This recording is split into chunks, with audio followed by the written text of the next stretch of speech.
जनसेवकाचा जनसंवाद या कार्यक्रमात शहरातील प्रलंबित एसआरए योजनांमधील रहिवाशांनी उपस्थित राहून आपली व्यथा मांडली आहे. आमदार संजय केळकर यांनी अधिकारी आणि विकासक यांच्या समन्वयातून रहिवाशांना दिलासा देण्याचा प्रयत्न केला. भाजपच्या खोपट येथील कार्यालयात आयोजित कार्यक्रमात अनेक पीडित रहिवाशांनी धाव घेत आपल्या तक्रारी मांडल्या.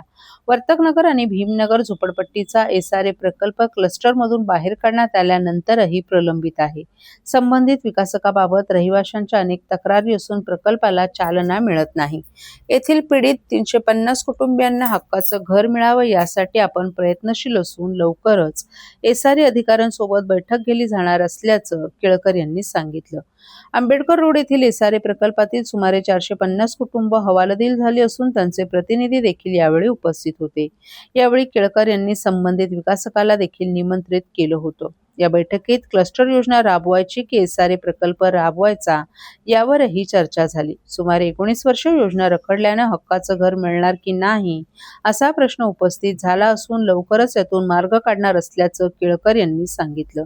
यावेळी कापूरबोड येथील गाळेधारकांनी देखील उपस्थित राहून व्यथा मांडली. हे रहिवासी गेली 50 वर्ष व्यवसाय करत असून अचानक त्यांच्या डोक्यावर कारवाईची टांगती तलवार आली आहे. या रहिवाशांचा हक्क अबाधित ठेवण्यासाठी आपण प्रयत्नशील असून ठोस कार्यवाहीचा आग्रह धरणार असल्याचं केळकर यांनी सांगितलं. शहरात अनेक एसआरए प्रकल्प वर्षोनुवर्ष रखडले असून विकासकांच्या भ्रष्ट कारभारामुळे रहिवासी हवालदिल झाले आहेत. अशा विकासकांवर एमपीआयडी अंतर्गत कारवाई करावी यासाठी आपण अधिवेशनात सातत्यानं आग्रह धरल्याचंही त्यांनी सांगितलं. शहरात जमीन बळकवण्याचे प्रकारही मोठ्या प्रमाणात होत असून गुजरातच्या धर्तीवर कठोर कायदा आणण्याचा पुनरुच्चारही केळकर यांनी केला.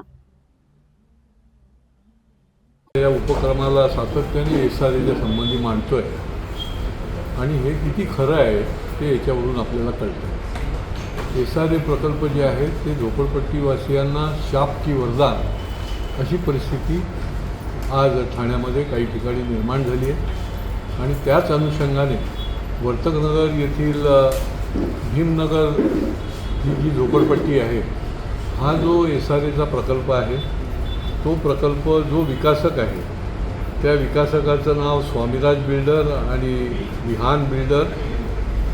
त्यांचं दुखणं हेच आहे, एक तर क्लस्टरमधनं हाय पॉवर कमिटीला सांगून आम्ही यांचा प्रकल्प जो आहे तो बाहेर काढला की बाबा हा एसआरए प्रकल्प म्हणूनच झाला पाहिजे आणि त्यानंतर आता म्हणजे आगीतून फोपाट्यात गेल्यासारखं त्यांना झालं. आता विकासकाची तक्रार ही सगळी मंडळी त्या प्रकल्पाची आली होती, झोपडपट्टीवासी आले होते. जवळजवळ 400-450 झोपडपट्टीवासी आहेत आणि विकासक अजून पुढे कुठलीही काही त्या प्रकल्पाला चालना देत नाही आहे.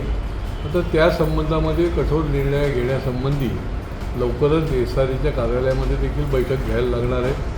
दुसरा प्रकल्प जो आहे तो या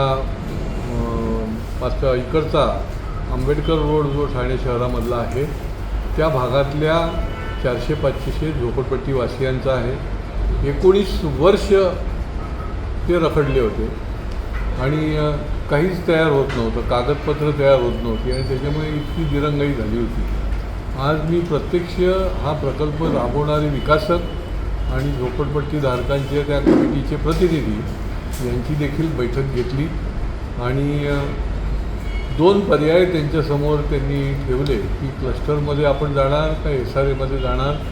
तर त्या दृष्टीने या आठवड्याभरामध्ये किती पात्र होऊ शकताय याची यादी बनवून विकासक आणि हे झोपडपट्टीधारक त्यांची कमिटी हे माझ्या उपस्थितीत बसून पुढचा जो आहे तो निर्णय करणार आहेत. आता असे 10-10 वर्ष प्रकल्प जर रखडायला लागले तर माणसाचं गेलेलं आयुष्य तर पुन्हा मिळत नाही.